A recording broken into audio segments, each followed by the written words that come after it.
the Nightfall After Hours podcast. I am your host, Zanite, and joining me once again here today is Cerulean and Kiba. How's it going? Back Hey, again. what's up, guys? And on this beautiful episode, episode 4 of the podcast, joining us today as the special guest is none other than Ace JaK. What's up, guys? Thanks for having me on. Hey, I got Kiba. There's twice now that you mistimed that. I thought you knew there was gonna be a video. While we were doing prep, I was in the shower.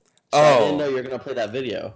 See, it's the same thing as last week, so you baited me. You came back well before the video started. You honestly didn't know. Don't lie. So Where's the suit at, man? So it was my fault. Where is the suit at? The suit is. Oh, I moved it. The suit's back in my room. Suit is not here today. The podcast. It's after hours, I guess. It's after the podcast is a little more relaxed here. Okay. He's off duty. We're off duty.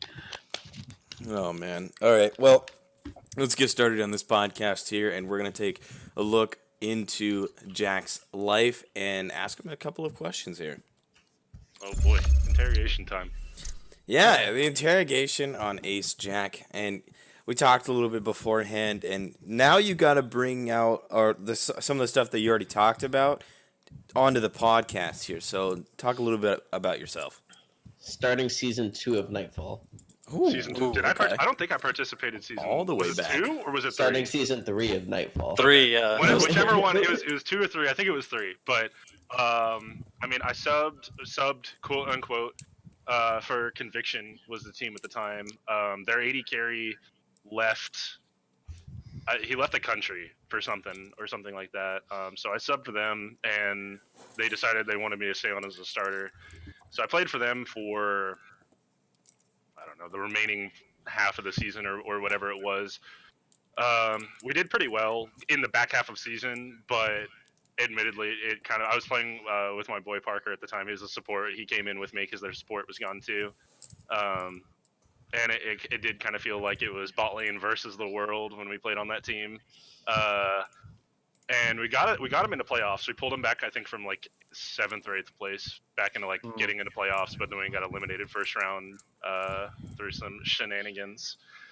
But after that, I didn't really agree with the management or how the team was run. So Parker and I left to start our own team because I said, hey, I can do this better than these guys can. And that's when we started Eden. And that's when I met Bishan through my support at the time. And we started from there. And that's kind of what it's been since then. Bishan joined on. He brought in Juju. And mid lane's kind of been a revolving door, but we've mostly stuck together as a team since then. Yeah, so you guys have been together for like probably the longest of all that are playing in Champions League right now. Like, how much like of an impact does that have staying together for so long? Like, especially now. It's got some positives and some negatives. It's kind of the whole like fighting like siblings thing. Like we don't agree sometimes, and like on old teams, usually when I yell at somebody, they'll like shut up and listen because they're not used to getting yelled at or they don't know me well enough to argue. But now I yell at my teammates and they yell back, and then it just turns into a big old fight. We know each other a little too well sometimes, but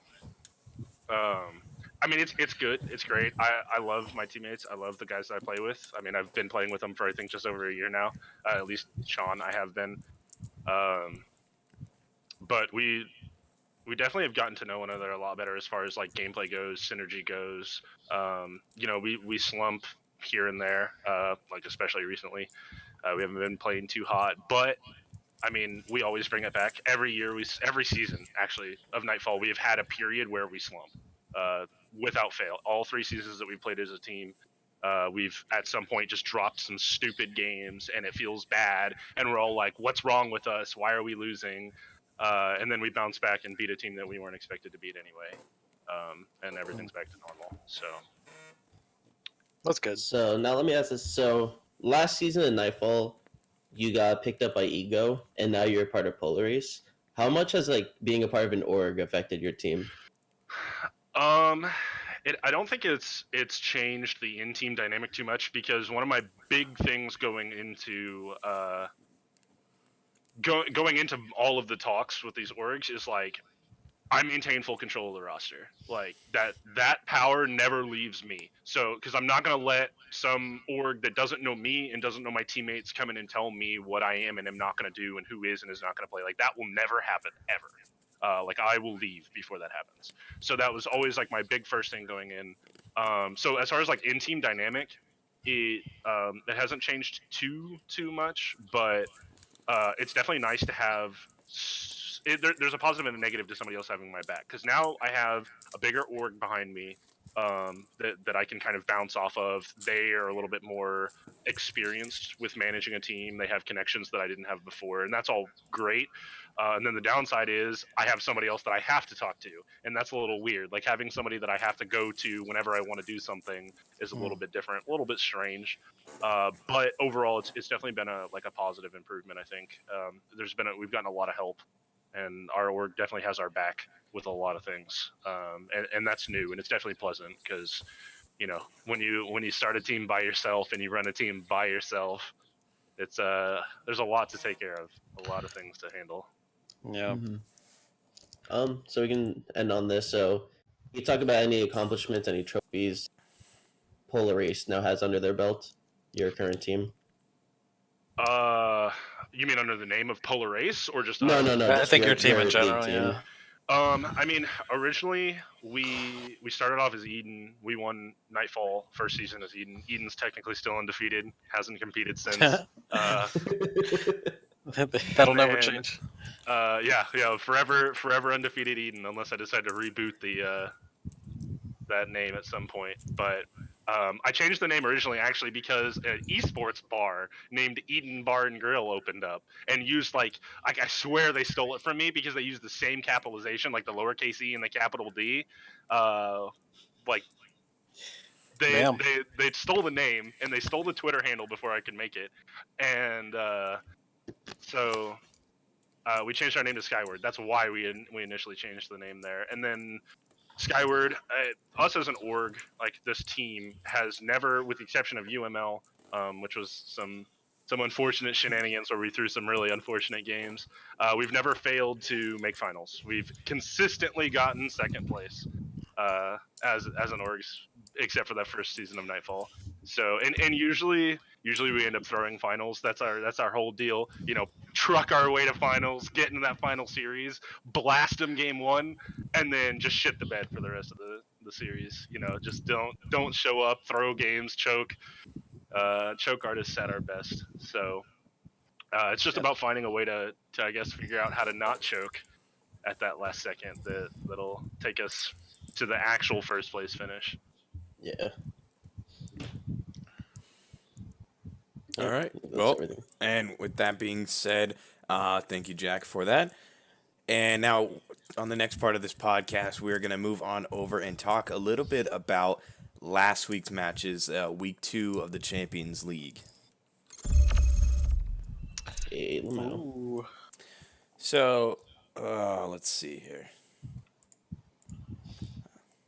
Where do I go? There we go. Now we have the week 2 matches. We'll start off with Recon 5 versus Impulse Ghosting. Excuse me.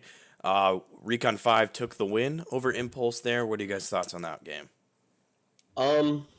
So this brings up the conversation about Moody again.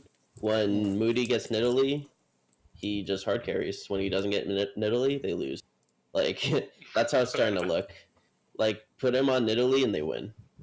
It's crazy. It's always crazy to me how many games he's played competitively where people give him Nidalee, right? And I don't know if it's like a comfort thing he kind of settled into, no matter what, right? If Nidalee's open, I'm gonna pick it. But then I don't know if it's like that he loses practice on other champions in the meta, whenever he's expected to play something else, and that's coming back to bite him now. But yeah, I think he had a game where he went 1-9 or something on Jarvan. That's kind of unacceptable, to be honest. Dying that many times, putting your team at risk, especially when you're expected to be one of the higher carries for your team. Yeah. But also during that series, we saw Nurse. Your Nurse, game 2 and game 3, I think he played really well. I think game 2 he won 14-0, or let me pull it up real quick. Yeah, he won 14-0 and just like pretty much hard carry that Who was he game. playing? Ari that game. Oh yeah. Oh yeah, I remember. And yeah. then that was also the first game Rex Alice played. So Mhm. maybe they weren't expecting that, but yeah. Recon just hasn't been looking as strong as we thought they'd be. Even though they're winning, like they're not the cleanest of wins. Yeah, yeah, because like they get to take every series to 2-1, but then it doesn't end up being very like solid wins. I think like they're always Mhm. kind of shaky, so it always worries me. But I mean, they got the win, but I mean, maybe game record will come into play and it might come And back to bite them. who did they play week 1? Sentra? Essentia, yeah. And that's when Yeah. Essentia looked I mean, really good. yeah, Like, they both series were definitely pretty messy. I didn't catch the full Recon Impulse series, but when you're talking about the Nidalee, the Moody Nidalee thing, I think that's just kind of a consistent theme on junglers.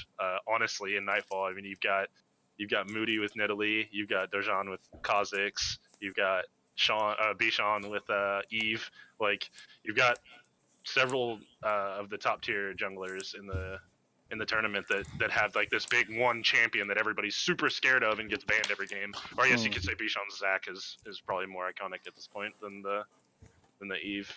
Mm-hmm. Yeah. But Yeah, And a couple another. of I'm sorry. no, you're good. A couple of these junglers, they have shown that they can play other champions. Like you did say, for an example, Dorjan on the Kazakhs. yeah, He showed that off one game, I believe, and yeah. something He's a great else. example. Yeah. Something else that I really saw was the Skarner. He really played that champion well, and it doesn't seem like he plays that champion very often. So Mhm. I definitely see what you mean by the junglers playing their more comfort pick and kind of focusing on that. But I feel like there's at the same time there is players in the Nightfall Champions League who are junglers who are able to play a more wider and kind of a variety of champions that are in the meta at the very moment. Mm. I think that's going to be really important coming up. I mean, you've got Cinder Hulk on the patch notes getting a buff. This coming patch, like confirmed, it's going to happen. So we're going to have to see who can adapt. Like the whole caveat with that though is that like jungle camps are worthless right now, right? You know, it's spam gank jungle meta, but tank junglers are getting a buff. So we'll have to see where that lands the jungle meta. It might not change anything because, like I said, camps are worthless. But at the same time, you know, it is a buff to tank junglers, and we'll see if that takes us more towards a different meta and who can adapt to that. Mm. Okay. Yeah. Kiba, it's really you guys had something to say there? Um, yeah, another thing we noticed during this Recon series was the inconsistencies of the bot lane of Recon. Where game one, where they like, I'd say they went even with the opposing bot lane. We saw how easy of a game that was for Recon, a 25-minute game. But then game two, like, the same thing happened week one with Recon. Like, once their bot lane falls behind, like, they just seem like irrelevant at that point. And I Yeah, think I would that's say in really that hurting game, Recon. I think it's like very easy to say the games they lose. Like three things happen. Like the bot lane always, causes them to have a weaker bot side early. Moody is on a champion that is not in Italy, and then Not he an just assassin. yeah, and he just drops the ball a little bit, and then it's just like their overall teamwork. Like once they're behind, is very hard to come by. Like I think in one exception would be Tonzo and like Yorick, I think, who is just like single handedly getting his team back into the game. Sindelion, all around solid player. I don't think he's ever like, caused his team any kind of like, strife. But yeah, it's just like a cascade of events that kind of is like a common theme in their losses. So Yeah. Have you played against Recon lately, JaK? Have you No, faced their bot lane? No. no, we haven't. You're talking about Paradox and Scrim, I think. Paradox and Scrim, yeah. I have not played against them, though I have watched them play. thoughts? Um, no, I mean, it's Yeah. so I want to limit this to. I think Scrim might not be too bad, but it's hard to say because I see an absolute ton of micro mistakes from Paradox, and it's the bot lane duo. One person drags the other down super easily. If one person makes a huge mistake, then they both get punished for it.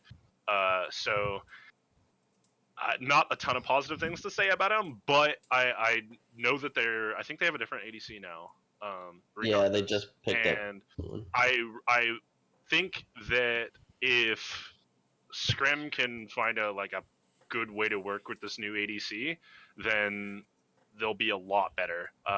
Or if they do continue to play Paradox, if he'll just clean up some of the micro blunders. I don't think that he makes terrible decisions, but I think that he takes what would be a good trade or would be a good fight, and then when you get hit by that critical skill shot, like a Morg binding when they have a Caitlyn on the enemy team. Looking back to the who was it that they played? I think they played into a Morgana Caitlyn series, didn't they? But I don't whether they remember. did or let me didn't, see. that's what's popping up in my head. But when you take a good fight and then make a horrible micro mistake, it takes that good fight and just completely throws it in the trash, and now it's a bad fight. So if either the new ADC works better for them, or if he can clean up his micro a little bit, I think they'll be a lot better. Mhm. Okay, and with that being said, we're gonna move on down the list here. We're gonna look at the game from week 2, Fruition Premier versus Cetra Gaming, and we all know Fruition Premier has been that dominant top tier team. So I'm interested in what your guys' thoughts are on this match that they had, and then also in a bit we will talk about this week's matchups and how yesterday went and how Wednesday is going to go. But for right now, we're gonna look at Fruition versus Cetra from last week. All right. So game 1 was the game where Dorjan got Kha'Zix for the first time, and he popped off. Yeah, he took off at that Yeah. game. Yeah. So this season of it for Fruition has been pretty much Dorjan and Luke, in my eyes. Like the two of them have been really popping off, including Phoenix Main. But like the big names are missing are Tilted and Now, and in this series you saw again like how dominant Dorjan and Loki has been, and how like Tilted isn't that big factor as much as it was last season. So you can see like the other players are really stepping it up. But a big thing I also saw was Cetra, who we thought was going to be like one of the weaker teams this season, like they held their own against Fruition. Like Fruition is coming in like one of the highest ranked teams, and Cetra is getting to 30 minutes versus these teams going to the late game, 40 minutes game 1. Like they're putting up a fight versus these top tier teams. Yeah, I definitely think that Cetra has really shown up stronger than anyone was expecting. You come into a tournament where most teams know most teams, kind of as a question mark for the most part. I think they had a couple of players that people knew, but like as a team, nobody was really expecting anything, and they've definitely stepped up. Like I 100% agree with that. They've really shown how strong that they can be, especially when they play towards a strong win con, like around mid lane. They definitely are a force to be reckoned with. They're the team that you underestimate and lose to for sure.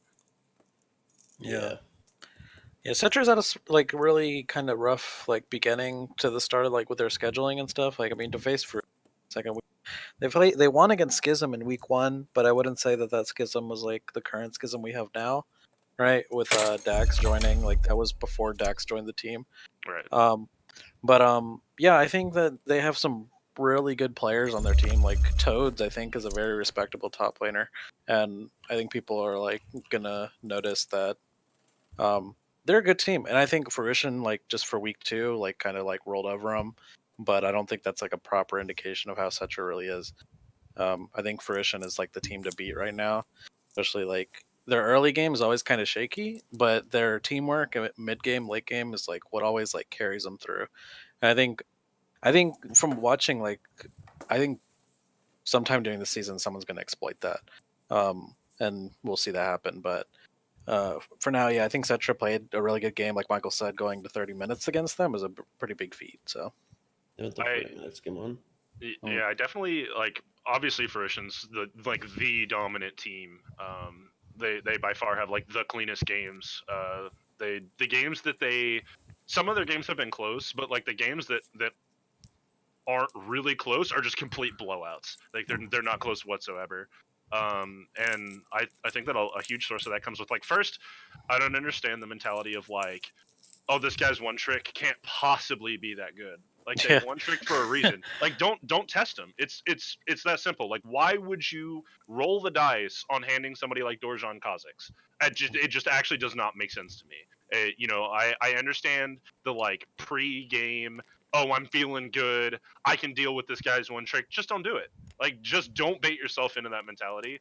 And then the games that are not close, they're like when they blow a game out, it comes from tilted. Either I don't think he actually solo kills that hard. He gets a small advantage, like a shove advantage or CS advantage in lane. Then he roams. Like Yeah. the LeBlanc roams. Like, holy shit! Like, ward for that. You know he's gonna do it. That's how he blows games open. We saw that just the other evening. And then I actually think that Phoenix main like is super underrated. Yeah, he's nasty. Like he is, I would say, even more so than tilted. Like, he is the source of their early game priority. When he is having a good game on like a catch support like Morgana, like that's Loki is getting kills handed to him on a silver platter from these insane routes, these insane like engages. Phoenix is working well with Dorshan on stuff like the Kazakhs, or not the Kazakhs, sorry, the Skarner, like we saw the other evening. Like, I think that those two sources, assuming that you ban Kazakhs, those are their two sources of early game dominance. And when those two players aren't dominating the early game, that's when they have those like shaky early games that go into like mid game team fight. Like, and if somebody, like you said, can find a way to exploit that, that's how somebody's gonna beat Fruition. Yeah, the perfect example of that was, I think, like Kessler was playing Zoe and you continuously roam bottom and they kept getting kills on Phoenix main. Phoenix main was playing Thresh and I think he was like 1-4 at one point. But besides that, I think there was a point mid game where Phoenix main just landed a hook onto Kessler, they killed Zoe, and just aced the entire team, took Baron, won the game. Right, so it's like not only the fact that like Phoenix main like struggles sometimes, but then he's still able to come back, make these huge plays, and they just take over the game. Like CG should have had that game, like that was one of those games where you're watching, you're just like, man, Zoe's just gonna take off with this, but one mistake like that, like Phoenix main punishes you, changes the game entirely. I don't know if that's like also a testament to like how Fruition can take these leads and just like turn them into something. Like their early game dragon control is very underrated. I don't see many teams taking dragons as early as they do, because if you look on a lot of their games, they're able to take dragon with no contest at all.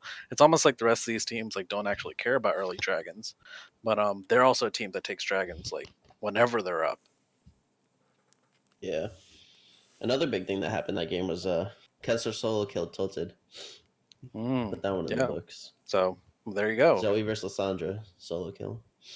Wow, that was a good one. I remember that fight, and honestly, I think there was a fight right before it. So we were kind of like coming down from that fight, and then suddenly I just hear Gaiken scream in my ear, and I look mid lane and I saw the solo kill, and I was like, oh, okay, cool. But now, moving on to the third game here, we have Essentia Gaming versus Lakeside Gaming, and Lakeside picked up the win in this game.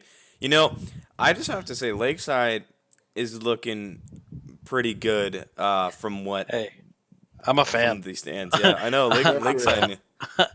I'm a huge fan. Like, I get so hyped watching their games, especially like the fact that we put them at the bottom at early game power rankings, and then they're just like, taking these games to 3 games and winning them at the end. Like, I'm on board the Oceanside gaming train.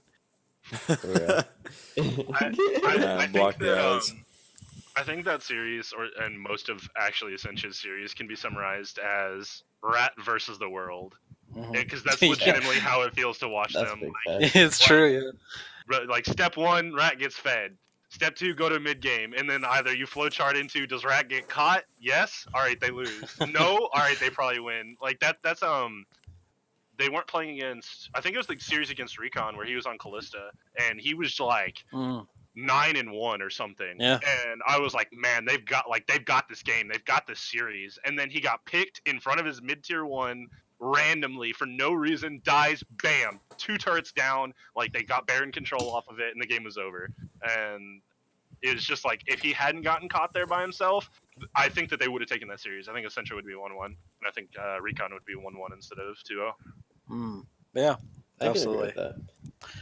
But going with this game though, like, this was like the first like true this was probably the best showing we've seen from Lakeside, like, including week 3. Like, they just played really well. Like, Essentia going into that week had a lot, like, they had a lot of expectations, so that's why it might seem like a better win. Like we kind of hyped them up after their week 1 performance versus Recon, but True. like I didn't expect this at all from Lakeside.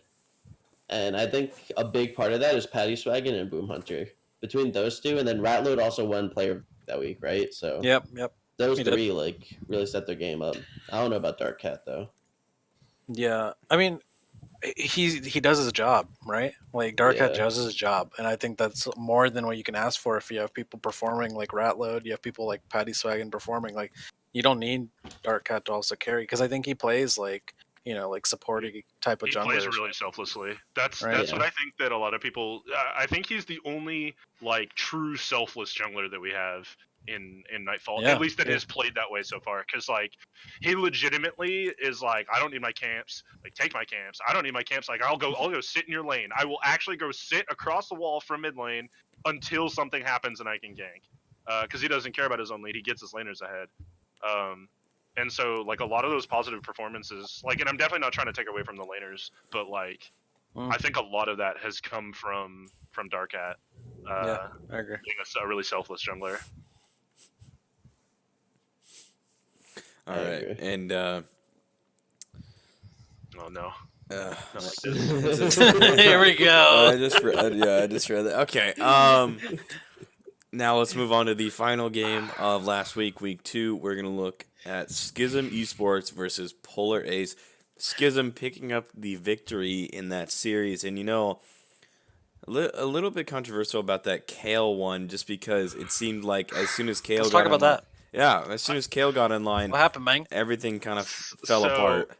So let me go ahead and lead off with like I don't even think game 2 is worth a discussion because that was purely tilt. Like game 2, my mental was so blasted that I just couldn't even talk. Like I was just done so. So like game 2 is just a result of game 1. Game 2 I'll give was you guys a pass game on that 1 one. part I 2. can see that. But game 1, like it was probably the single biggest throw we've ever had as a team.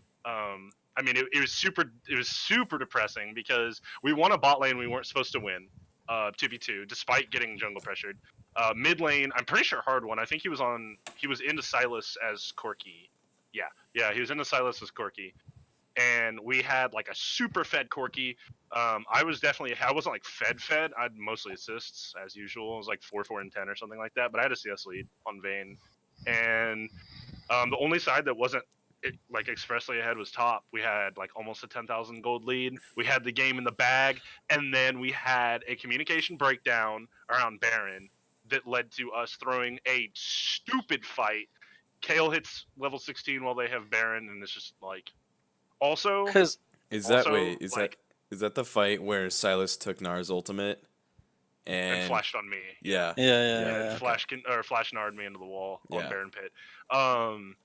Yeah, that fight because we ended up chasing J4 when like I lost literally 60% of my HP trying to hold the Baron aggro so it wouldn't reset because I thought we were going back onto Baron. But we ended up chasing J4 and there's just we actually VOD that game for like 40 minutes or something like Damn. that as a team because it was just so like it was just there was no reason for us to lose. Like there's actually a point when we went back and watched it right before that fight, we actually could have just pushed to win.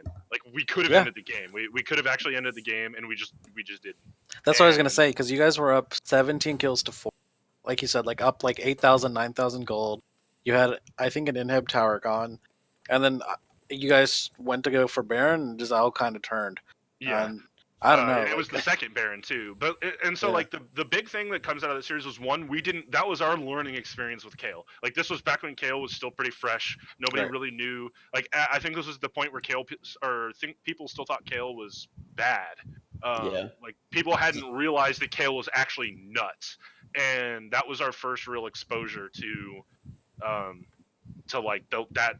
Oh, you didn't end before before the 25-minute mark. Like, too bad. We have a Kale. We win.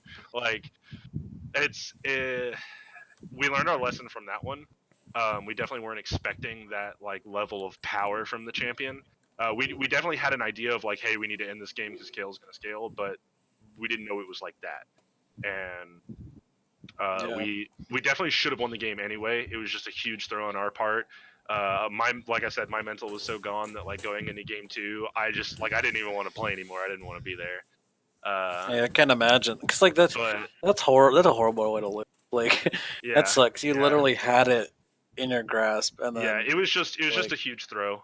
It was yeah. just kind of a breakdown. Like I don't know what else to say about it aside from that. Like we, I can't say we deserved the win because obviously we didn't. We would have gotten it if we did. But like we deserved that win. Like we won that game and we just handed it back to them Yeah, for no reason. yeah, I So agree. So a go. big thing I've been noticing though is like I don't know how much Horizon helped, but like is the shot calling different now since Horizon's gone, or is it just things Um. didn't work out that game? So I mean, the shot calling is different. It's mainly that I'm having to actually play against like 80 carries that I have to focus against. Tournaments up till now, especially at the early, like back when we were Eden and the beginning of Skyward, when we were playing against teams that uh, like frankly, the 80 carry's always been the worst role in Nightfall, like always. There's never been like a high level of competition for the ADC role until now, and I actually have to pay attention to what I am doing and not look at my map and move my camera around and decide what we're going to be doing as a team and actively be asking what our jungle tracking is like and figure out where the enemy jungle. I can't do any of that because I have to focus on my own micro, otherwise I'm going to die. And that there's a reason that like in pro play you don't see a lot of ADC shot calling. It's mainly up to like jungle support. And that's kind of hitting us hard. It's a big adjustment, and a big part of that is my fault because a lot of our players are so accustomed to me being the shot caller that like when I used to do everything, they didn't get a voice because I was the voice. There wasn't room for another voice on the team, and now all of a sudden there's a vacuum that needs a big voice to fill it, and I can't provide that anymore. So that really is my fault. I kind of set us up for a big failure there whenever we got to a point where this was inevitably going to happen, and I just didn't foresee that. So it's an adjustment. We're learning. Yes, I want Horizon back. I definitely like he provided a lot toward it. It was an adjustment for him. It was new. He was having to I was having to push him into that role. It wasn't something that was natural for him, but he was picking it up. Like he was definitely.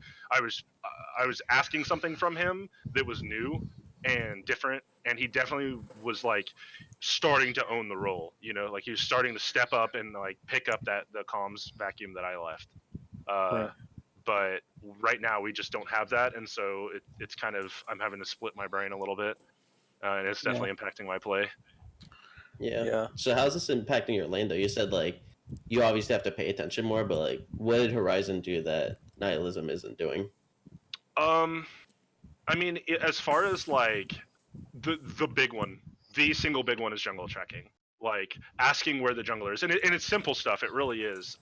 Like asking where the jungler is, asking what can we do right now, like make proactive plays instead of confining ourselves to reactive plays, which is what like something that we default to. Like when everybody gets quiet, nobody says anything until somebody's getting ganked, and it's like, oh well, now what can we do in response to the gank, as opposed to having a plan already. And that's like the big thing that I think is missing.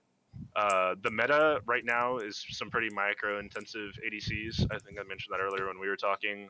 I more so than micro intensive ADCs, there are ADCs that I don't really like. The ADCs that I'm not super comfortable on. I've never been the Vayne player, the Lucian player, Tristana. Like none of that's ever really been my thing. I play Jhin. Like I click 4 times every 10 seconds, and like I wonder, could you just bring him out even though he's not meta? Like, I mean, if Moody's Someone able to did bring already. out Nidalee, like, why can't you bring out Jin? I mean, honestly, a lot of that comes down to like I'm trying to play for like the team, and I'm trying to open up. Like if the Jhin is a little bit more confining than something like a Nidalee pick, because if you pick the Nidalee and you can play that with strong laners, or like you just need one strong laner really, so that you can successfully invade without like putting your life at risk.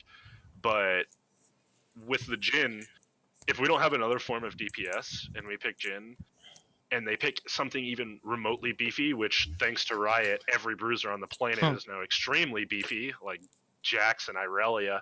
Like, what are we supposed to do about that? Because Jhin just doesn't have the DPS to deal with large HP bars, and so if I do that, I'm now limiting what my teammates can play, and I really hate doing that to my team. That's why I haven't done it yet. We've talked as a team, and I've talked about bringing the Jhin out, and kind of us playing around it. I mean, if it becomes even remotely meta, like, for sure, like, trust me, the second that I can make an excuse to play the champion, like, I'll be all over it. If we see a Jhin meta, I'm gonna expect bans. Honestly, that's the catch-22. There is like, it's a strong pick for me, but it's also one of those picks that, like, either he's good or he's not. And if he's good, teams are gonna ban him away from me every game. I expect them to. If they don't, then that's their loss, literally.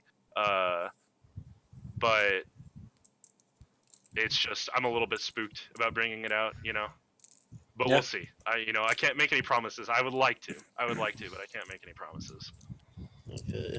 All right, and now we're gonna move on the next part of the podcast, and we're actually just going to take a little step further into the Nightfall Champions League and actually take a look at week 3 here. We're gonna quickly run through it and give a little bit of thoughts about it, and then move on with the next topic here. So, the moment we first saw yesterday was Lakeside Gaming versus Schism Esports. Lakeside took the win over Schism, and Fruition Premier versus Essentia, where Fruition Premier, in my opinion, pretty much dominated that series, except for that first 10 minutes of the first game. Yeah. So you're talking about Lakeside right now? I was saying Fruition Oh, against Fruition, my Essentia, bad, sorry. but I was just adding that on right there. We'll go ahead and start with Lakeside Gaming versus Schism. Lakeside. So this was kind of a sloppy match. Like game 1, Lakeside pulled out the Tarek Sona that I have no idea about. I don't know if you know anything, but Yeah. it just kind of worked, and then Corky popped off. So, but it just didn't seem very clean from either side. Game 1, and then game 2, Dax got I think he got Kale again, and he popped off, right? Yeah, so game 1 they had the Tarek Sona, but they also had Kale on their roster as well. Yeah, So that's why they were able to run away with the game along with Corky. Game 2 they decided to do Tarek Sona again, but they didn't have Kale this time. They had Urgot, and so there wasn't as much impact as game 1, and they kind of got run over in the early game. The game still went on for quite some time, but I think Schism had the hold on that. Game 3 they had to sub out their mid laner, so he wasn't there for that game. But Schism was already using a sub ADC, I think, right? Yeah. Sub mid and ADC game 3. Yeah, so I mean, the odds were kind of stacked against them. I definitely think they still could have won. I think like the draft was kind of iffy from Schism. I don't know if that was just because like they probably subs. You guys can play whatever you want, but I think like. It was a messy game, messy series, like you said. It's hard to kind of talk about it, but Lakeside got the win. I definitely want to say, like, thank God for Lakeside taking that win, because at least I can like justify to myself now, like, if we can beat Lakeside 2-0 and they can beat Schism, I can like excuse myself out of that one and say, like, oh, we just had a bad night. Like, we definitely like we beat the team that beat them. So at the end of the day, it was just a bad day. It was just a bad day. What you need to do is you need to best of 3 scrim Schism again and give your ego a little boost. See what I did there? Yeah. All right. Trust me, my ego doesn't. Oh man. All right. Next game here: Fruition Premier versus Essentia Gaming. Thoughts? Hey. Essentia shit the bed. That was a rough one. Use my language. You know what LeBlanc is gonna do. You know when LeBlanc is roaming, leave the damn tower. Go away. Go back. Go hide. I don't know. Like, bring your jungler down and stack so that she face checks him. Like, don't just let LeBlanc roam on you 5 times in a row and double kill you every time. Because Yeah. that was like, I don't remember which game that was, but like I That was actually good had to stuff. stop watching after a certain point. I think I watched like the third LeBlanc roam bot lane and dive behind tower, and they would always wait until they would have a ward down and they'd spot LeBlanc right on the other side of the wall, like from Krugs, and then they would start leaving, and then they'd get caught between turrets and just killed. And I'm like, I mean, she's Yeah. coming. Like, this is the third time she's done it. She's not in mid lane. I wonder where she is. Like, she bought a Yeah. match ice, I'm pretty sure. Like, I would say this series like was when Tilted was finally unleashed, kinda, because he wasn't playing Galio, he wasn't playing Lissandra, he was playing Ari, he was playing LeBlanc. You know, like that's the assassin player that we saw last season that like kind of took off with a lot of the games, and that really showcased here, especially against Essentia. I think Yeah. it's very easy to say Loki and Phoenix kind of just did their jobs this series, but I think Tilted was the one, and Dorjan, they had the most impact in my opinion. Skarner duty. Yeah. I think this was the cleanest series so far this season and the worst series at the same time, because Fruition played this game, like both games, amazingly. Like I think totally died 4 times, and then this was probably the worst series for Essentia. Like that's probably one of the worst performances we're gonna see. So They were also using a sub that game, or like a they're trying out a tryout. new top, Yeah. yeah, but So I would make a single contest. I would agree with you with the series wise, game wise. I'm gonna go ahead and throw my Quadra Marksman comp from week 1 out there as cleanest game, because I think we had 1 death the whole game, and it was me because I entered. against Lakeside. Yeah, yeah. yeah, He's the one saying where we game. fake Baron like 6 times in a row and Hmm. forced him to face check us because we had no tank to do Baron. Mm. In reality, that draft was actually just a troll. Like we picked a counter pick, and we picked the Galio because we picked the Nico and the Vlad, right, which is like one of the hardest counter matchups I think you can possibly get. And we picked Galio, and then we picked Kaisa for me, and then my mid laner's like, I want Corki, and I'm like, oh wait, I have four range DPS and a Galio. Well, But that series, it actually worked out for us, I guess, because they couldn't figure out how to handle all our objective take, because we could take dragons and turrets in seconds. mm. Yeah. But that was also probably the biggest gamble we've made this season as far as draft goes. How do you guys feel about Cetra versus Impulse? So this isn't like my favorite game, but like I'm really like interested to see this game. So Yeah. both Cetra and Impulse, like Cetra's been performing really good, and Impulse has been performing really bad. But I think Impulse is a better team than their record shows. And at the start of the season, you saw we ranked Cetra pretty low. So even though Cetra's been performing good, like this is like the game to watch because both teams still have like something to prove in a way.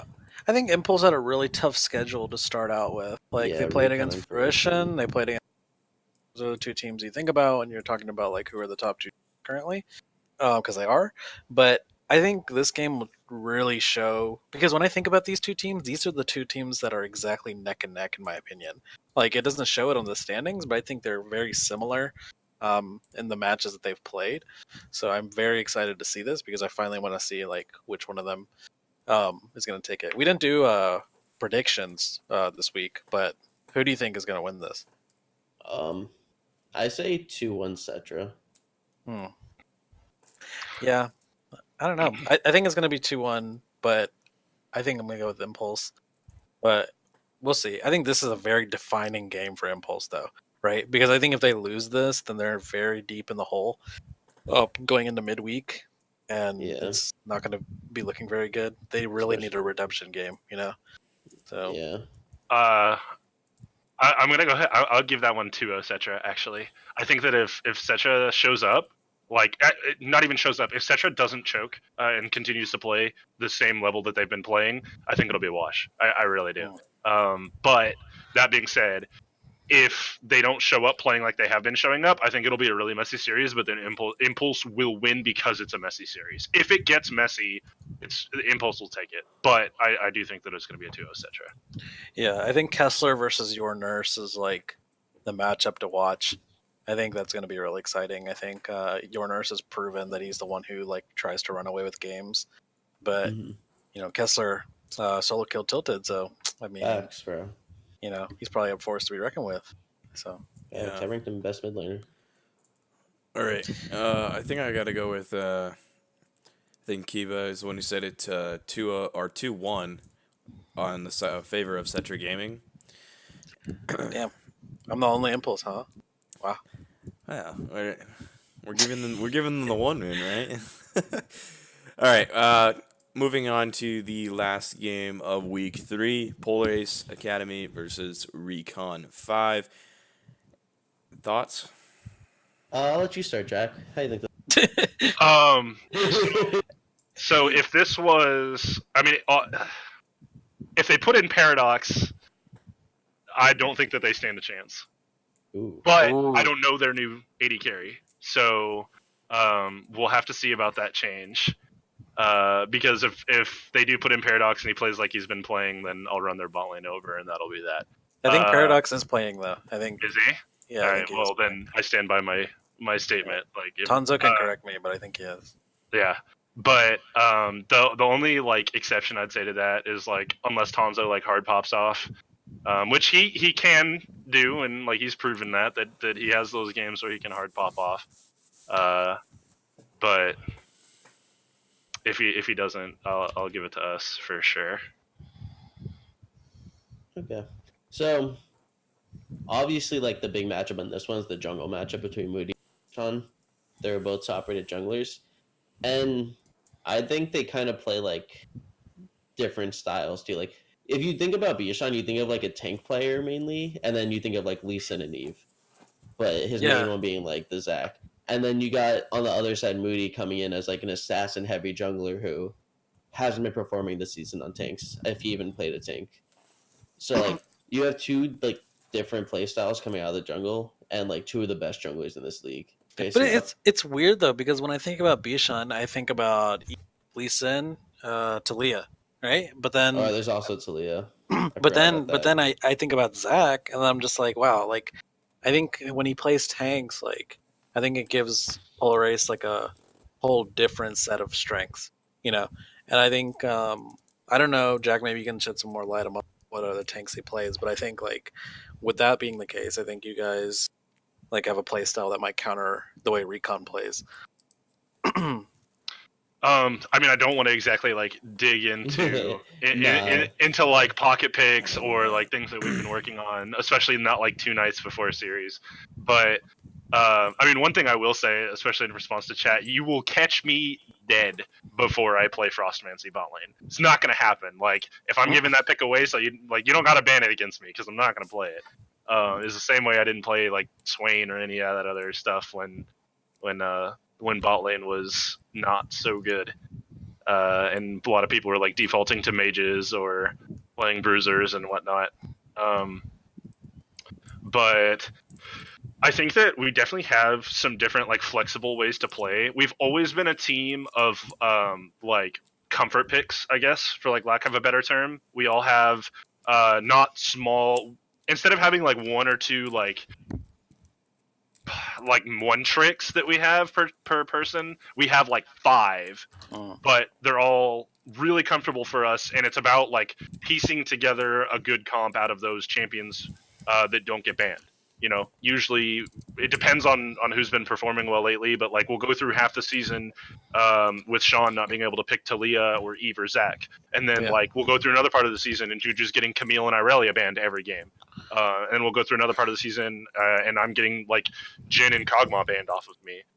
That being said, neither of those champions has been good in like 6 months, but it depends on who's been playing really well and like what we can find from those like comfortable pools. But we definitely have the ability because of that, because we have these different comfort champions, to like piece together comps that do completely different things, especially now with Josh being our mid laner. That really opens up. Previously we had mid killer J, Messiah is what he went by last season, and he played like Karthus and Gangplank and Karthus. And I think that was about it. But now, like, we've got a mid laner that can play lots of different play styles, especially like super consistent on the Corki, which provides us another source of DPS where we don't have to have that DPS from me or from the jungler, meaning we don't have to pick the Taliyah jungle every game, or pick a damage top laner every game. And it lets us play to different types of map. We actually have somebody who can carry in pretty much every role now, which is something that we haven't had before. Yeah. What are your predictions for this series? For ours? Yeah.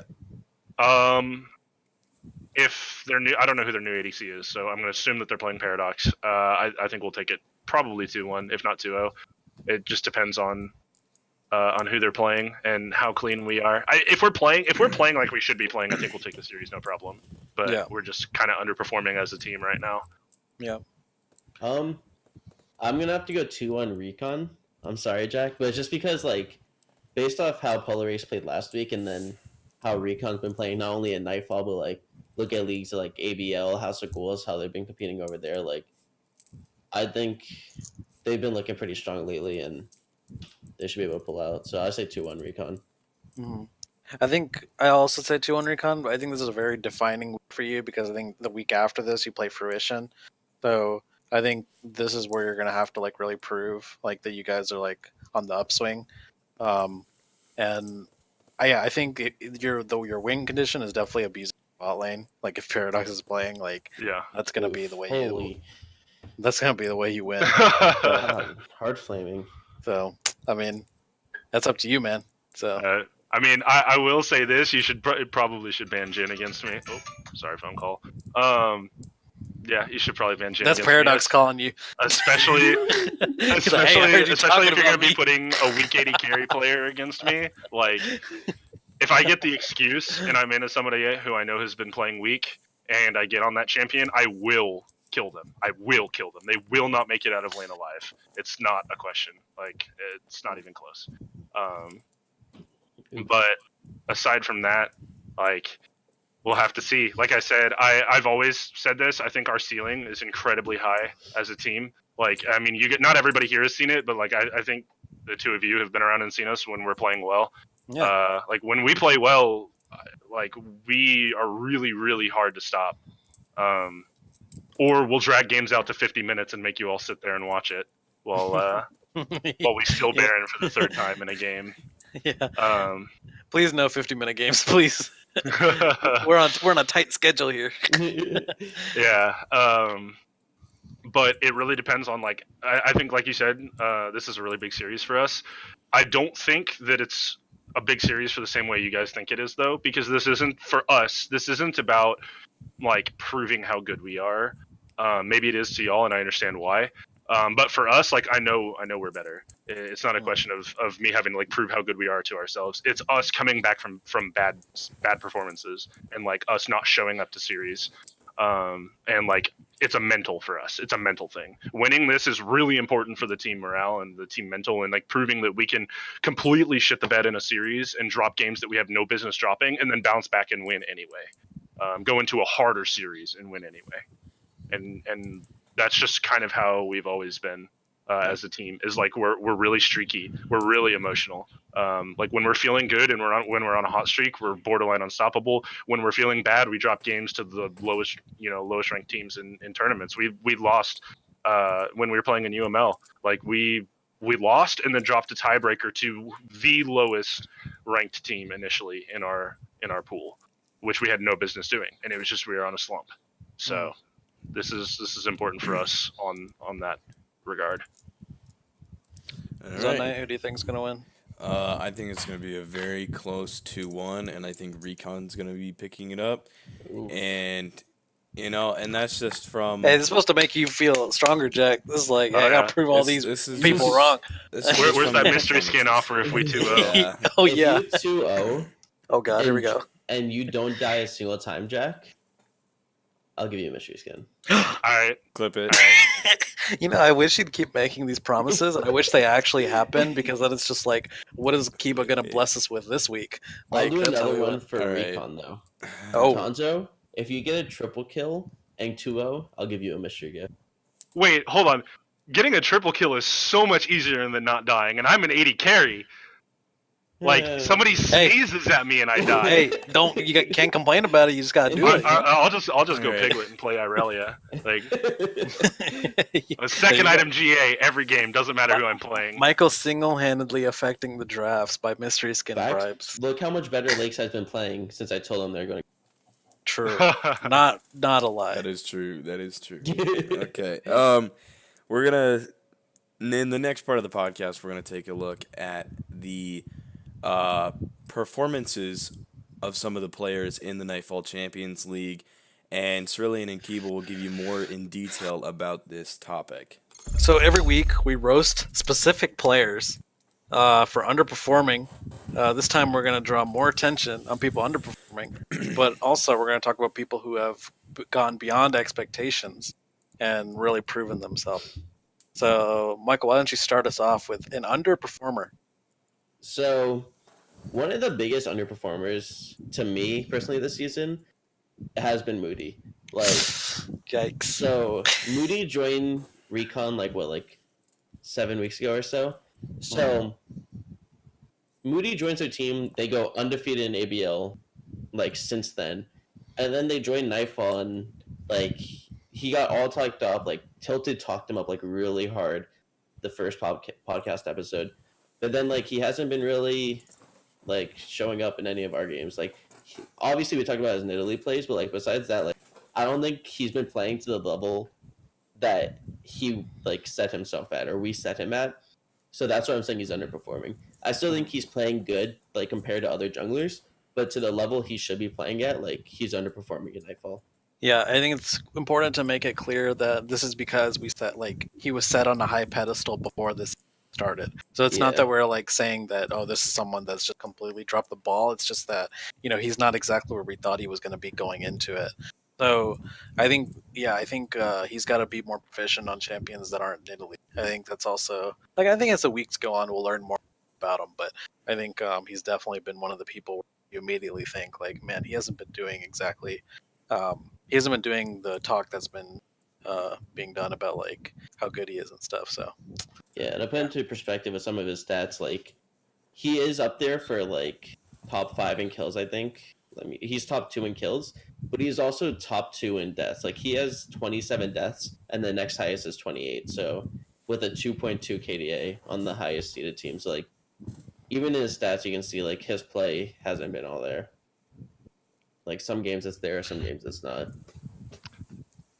One Tricks should stay in solo queue. Oof, there you go. That's it. be like that sometimes. Okay, so I'll take the next one. This might be kind of spicy, particularly, but I think one of the next underperformers we have is Bishan. I think Bishan, going into it, we're talking about like the players to look out for. Bishan was one of the people that were saying we're going to be like the big playmaker, the big game changer for Polar Ace. I think just I guess you can kind of like add in like the slump you guys are in, but I think Bishan especially has been underperforming, and I think that's just purely because of like we set him so far up before the season started. Yeah, I agree. Like Bishan, I think the last 2 seasons was like the first, like the highest voted jungler stars. So like he has so much respect in Nightfall. Been playing the last 3 seasons, always top tier. Like I think you guys got first or second place every time you've had Bishan. So he's always been one of those top players, and to see him putting up stats like I think week 1 and 2 of the games, like the 2 games you guys played, like I'm pretty sure he had like no like real impact in the game. Like he was kind of just there, like getting caught a lot versus the Scar. Was that him getting caught? He was playing Talia against. Yeah, like that's like some main things we noticed, but he just doesn't have the impact that we're used to seeing from Bishan. Like the big Zac plays, all these like pop off plays. Like we haven't been seeing anything, and like some of his stats we wanted to name off too. Like he's only got 11 kills and 15 deaths. Like Bishan is known for like his big plays and like getting them high kills and whatnot, but like I don't know. It just seems like he hasn't been as productive. if I can comment on that one, and you can see this as me like coming out in defense of my team. No, yeah, you or absolutely whatever. should. Yeah, But, that's why you're here. So coming from an inside perspective on that, it goes straight back to what I mentioned earlier. Like I was definitively the one making decisions for us in the early game and in the mid game primarily. And with me no longer doing that, a lot of that gets dumped on him, and it's something that he's having to like suddenly going from someone who like his previous responsibilities on the team up until this season were like find a good gank opportunity, land your skill shots, farm your camps, like listen to what I'm saying. And he could really focus on like all those little details that go into making a really good gank setup work out, tracking individual wards, really proper pathing, all of that. And now he's having to like reallocate a lot of his thinking toward like what is going on the map, because if I'm not giving it to him anymore, he's having to provide it for not only himself but like the rest of the team. And that's a really big weight to just drop on someone and expect them to be able to like properly compensate. So I'd say like, and while like this may just sound like an excuse, but I would put I'd put his underperformance, because I definitely won't. I would say that we're all like all 5 of us have been underperforming. Actually, I take that back. Everybody but mid has been underperforming. I think mid's been playing fine. But I think that him underperforming is a direct result of me underperforming, and I think that that's more my fault than it is his. What a team leader, taking the hit. I mean, like, you can ask anybody. I have the biggest ego on the planet, and I'm not going to take the hit for somebody if it's not actually my fault. True. Like if he was inting and it was his fault, I'd be the first person in line to be like, nah, that man's on something. He's doing something wrong. But it really is a lot of it is my fault, more so than his fault, and he's having to pick up my slack, and that's showing. Yeah. Alright, so we can now hop into the people who we've been thinking have been overperforming than what we thought. So there's a couple people I want to name like kind of together has been Loki and Dorjan. So last season, like Fruition was known for like Tilted being the big player, the big name. And then after that it was Phoenix main, who was like their main like best player. But even though I still think Phoenix is the best player on their team, I think Loki and Dorjan have stepped up so much from last season. It's like crazy. So Dorjan has been like, he's just controlling the map so much better. Like he's been out jungling every jungler so far, like really hard, and been playing really good. And then Loki, his stats just say everything. I think he has like a 25.0 KDA through 3 weeks. Yep. He's just putting up crazy numbers. It's ridiculous. Like I think I think they'll even say that Dorjan especially has improved beyond measure. Like before, like you said earlier, JaK, like one trick should stay in solo queue, and I'm sure that a lot of people would say that about Dorjan. But I think him coming out and like playing things like Skarner, like just picks that you wouldn't normally see him play, I think is huge. I think he's really performed. He played Jarvan yesterday. Like he's really like one of the people that instantly came into our minds as a overperformer. Loki as well. Like Loki is also somebody that they just brought on as like a sub 80 carry, and he stuck with the team, really clicked with Phoenix main, and now you see him hardly ever dying in his games, getting double-digit kills. Like the guy knows what he's doing, and I think those are very clear overperformers. Do you have anything to add on that, JaK? I mean, insert meme about picking 2 Fruition players for overperforming, but like, I like if I had to, going away from what you just said, like I think that overlooking Sindelian as like an overperformer is probably not like the best idea. I think that he's been playing really well. I mean, Recon's 2-0 for a reason. And you can say what you like about like their early schedule, but I do think that Sindelian is like, for lack of a better term, like the core of the team, and that his performance, like he doesn't always have the pop off like super stand out, oh my god, this guy's 1v9, but like he consistently is there. Like like when is the last time you saw Sindillion not have like when is the last time you saw Sindillion really do poorly? Like I actually can't think of an occasion where you're I was absolutely watching right, a yeah. game and I was like, man, Sindillion's just like not there this game.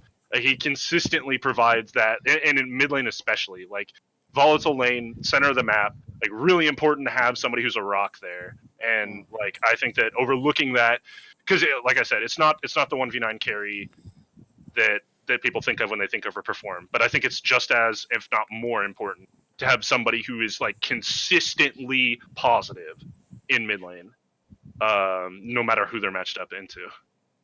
I Yeah. agree. No, yeah. Whenever I think about recon, like Sindillion is always striking me the person who's just like the person you can rely on to do his job. And like when he plays Zoe, when he plays Ari, like he plays carry champions and he always puts up, really good performance.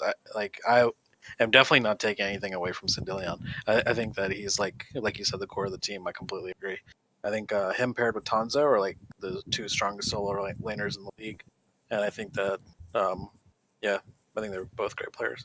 Yeah, I think Sandelian is definitely like top 2 mid laner. Like I meme a lot with Kessler, but I think it's like Sandelian is up there too. Like I Yeah. think Sandelian like has always, like even last season he got over. I always think like he's a really strong mid laner. Yeah.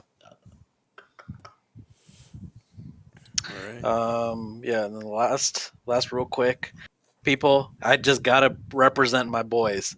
Like Oceanside Gaming, Boom Hunter F, and Patty Swaggin and Dark Cat, all of them, like the whole team, overperformers. Like we put them at the bottom of every list, and they're like coming out and like proving everyone wrong. And the games are sloppy as hell. Don't get me wrong, but like, hey, it's better than them losing every game. They're doing something right. You know what I mean? Like, and it's only I think it's only going to get better from here. I think they should feel great about themselves. I think that they should put in double the work because they have potential to actually take games off these teams no one expects, and that's huge for them. I am on board 100% with them, and I think that they're like the biggest overperformers in my eyes because like thinking back on it, like it's very hard to rank people because someone's always got to be at the bottom, right? And we put them there, but they are like, nope,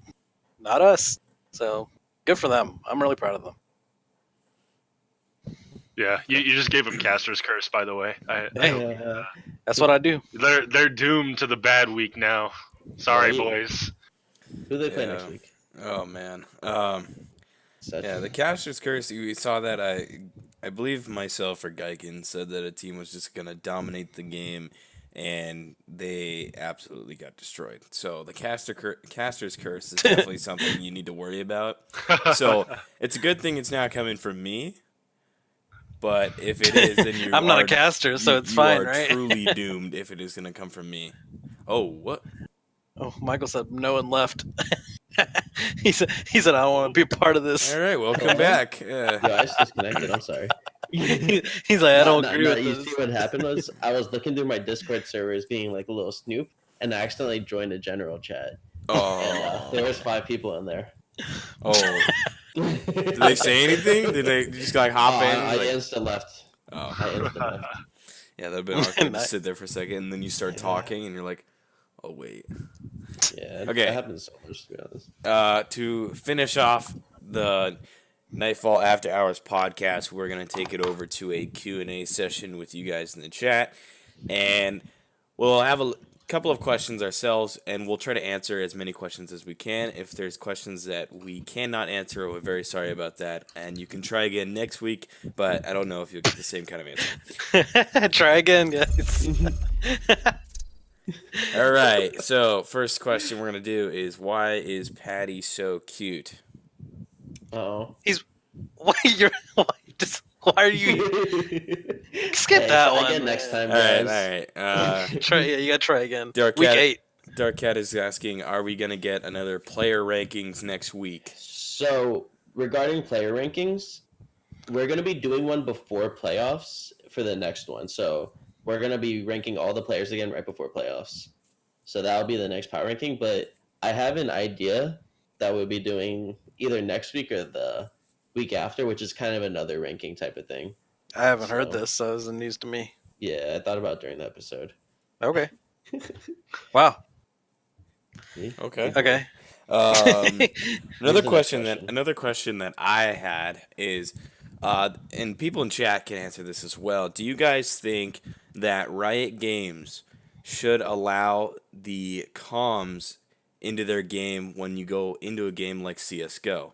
CS:GO, you go into a lobby and you Like can solo queue? yeah, Please, with no. with solo No. queue. So Yeah, that's a No. are horrible you idea. are you allowed No. to have? You the played mi- Overwatch? Have you played Yeah. Overwatch like ever? Oh Like, yeah, I love have you ever Overwatch. played ranked in Overwatch and gotten screamed at by some 11-year-old kid? Like, Well, you can just God. mute that. You can mute that person and go That's on. the, But I cannot stand when people say you can just mute them. Like your game Alright. experience is going to go down so much if you're ending up muting everybody. man. it should be like, if they put it in, please God, Riot, make it opt-in only. Like, don't Yeah. make me opt out, make me opt in. Because if people want to talk, that's fine. But like, that's like saying, like, if somebody posts a Discord channel in your solo queue lobby before the game starts, Torsion. and you're Yep. sitting there looking at your you're looking at your team comp, and like, you've got, solo queue extraordinaire on your team. You got Yi, Yasuo, and like Kale Top all on your team.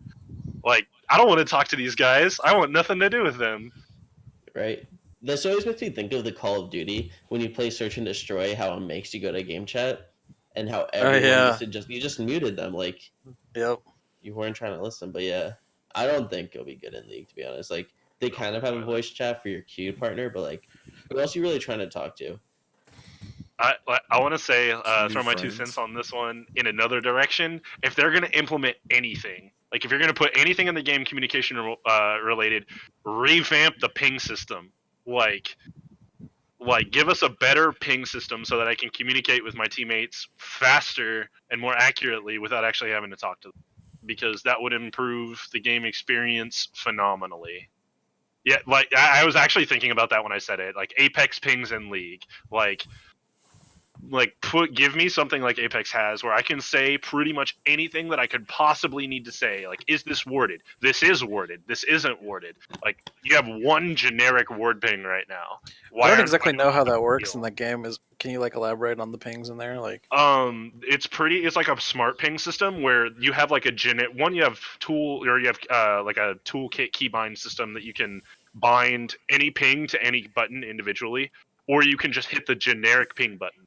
And if you hit a generic ping button, it's just a generic, like, look at this. where If like you targets ping- an item.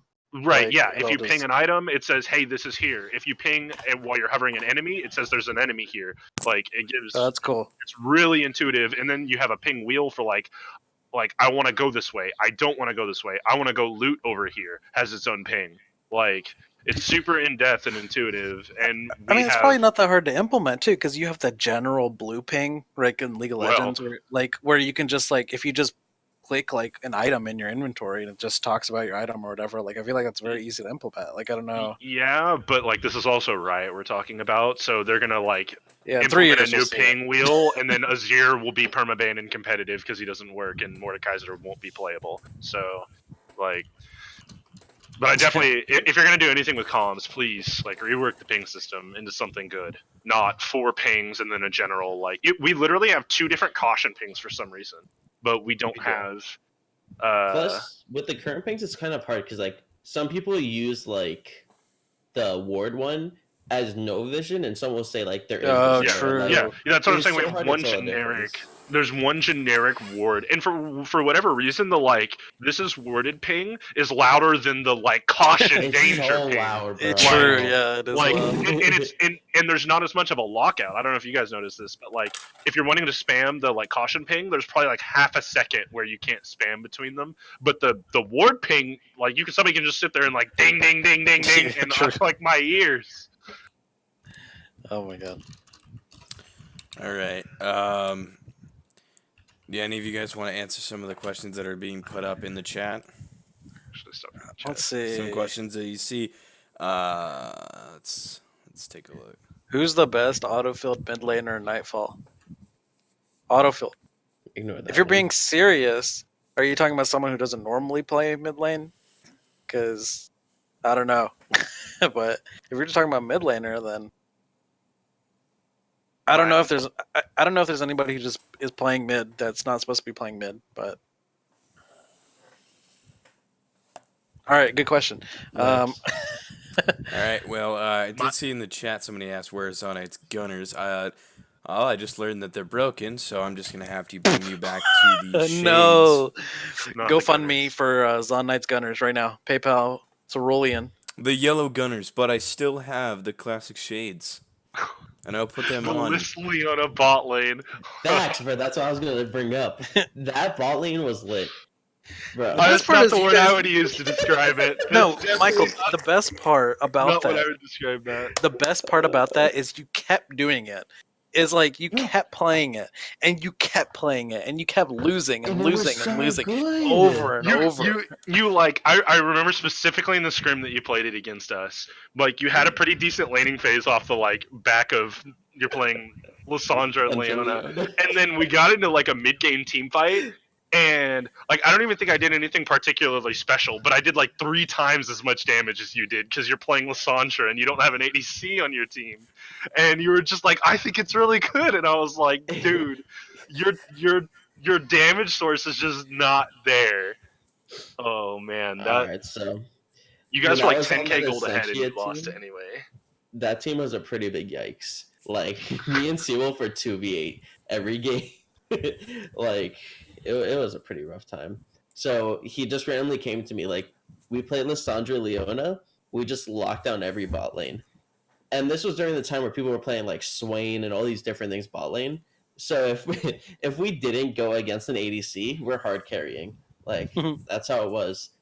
But you then picked JaK it played like against an Vayne. 80 carry. Yeah, I played Vayne, and Well, our game plan was 'Cause- we're gonna pick it no matter what.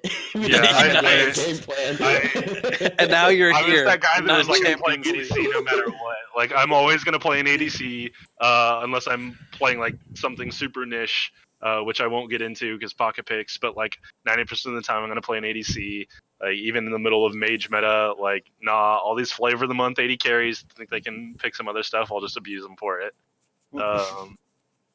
But in response to what Tanzo asked, no, my first name, my name is not Chad IRL. It does start with a C though, but my name is not Chad. Cameron, No. Chris. Cynthia, Yeah, he's got it. I won't say which one of you's got it, but one of you's got it. Cynthia. That's Yeah. right. You got me. Let's go.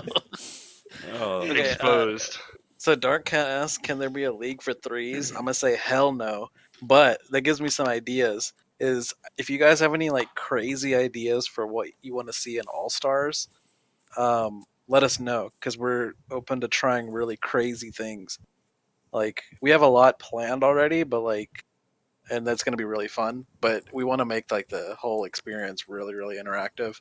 So if you guys have ideas of stuff you'd want to see, let us know. So that'd be really fun. So to end on this, All Stars is 4 weeks away.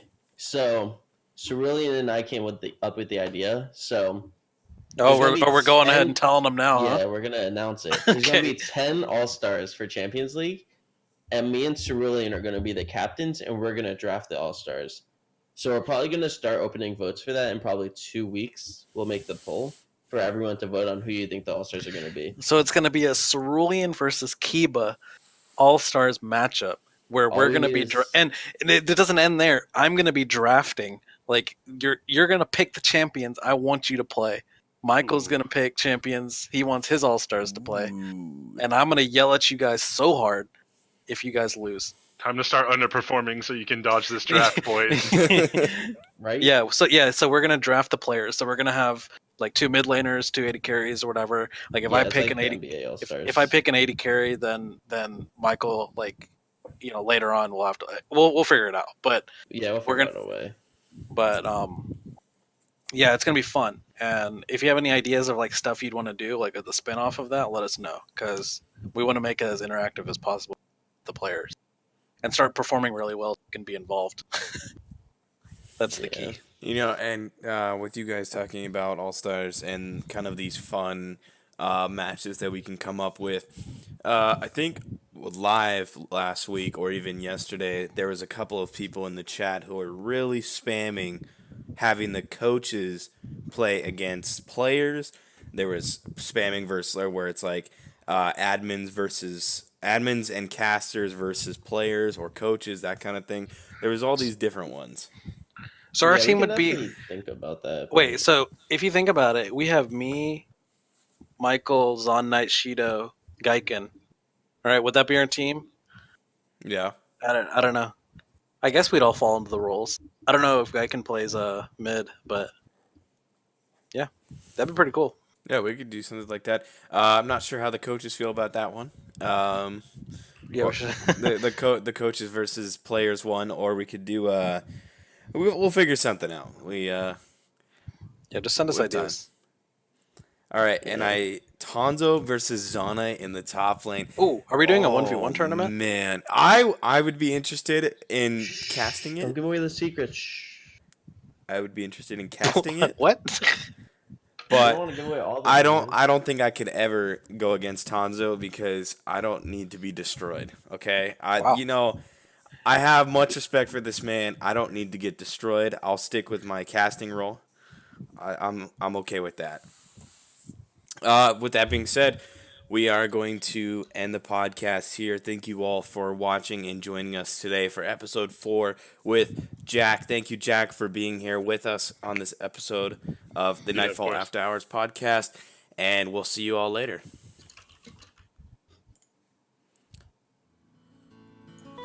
We're going to get in. Hold on, wait. Okay, you know what? But wait, Oh my I saw somebody in chat. I got you. I got you right there. I saw somebody in chat. They wanted to see some Country Road. Okay. No, Chat. you gotta play the right one. Old Town Road. Old Town Road. No. This is the one. No, that, Old Town Road. okay. No, he left. Come back. You gotta sing it in chat. I gotta get the chat singing. Play Old Town Road. Old Town Road. Come on. All right, we'll do Old Town Road next week. We'll see No, you guys do it later. now. What? Do it now? Yes, do it now, please. Old Time Road. Okay, well they're already singing. But the Go ahead. chat's singing. They're already singing. Go Come ahead. on. Hurry up. Michael already left. Hurry up. Come on, Okay. hurry up. What is this? Oh, this is bad. Oh, bad. I'm sorry, chat. This is not my doing here. What's happening? They're already singing. Wait, why aren't you playing it? I'm playing the song that you said.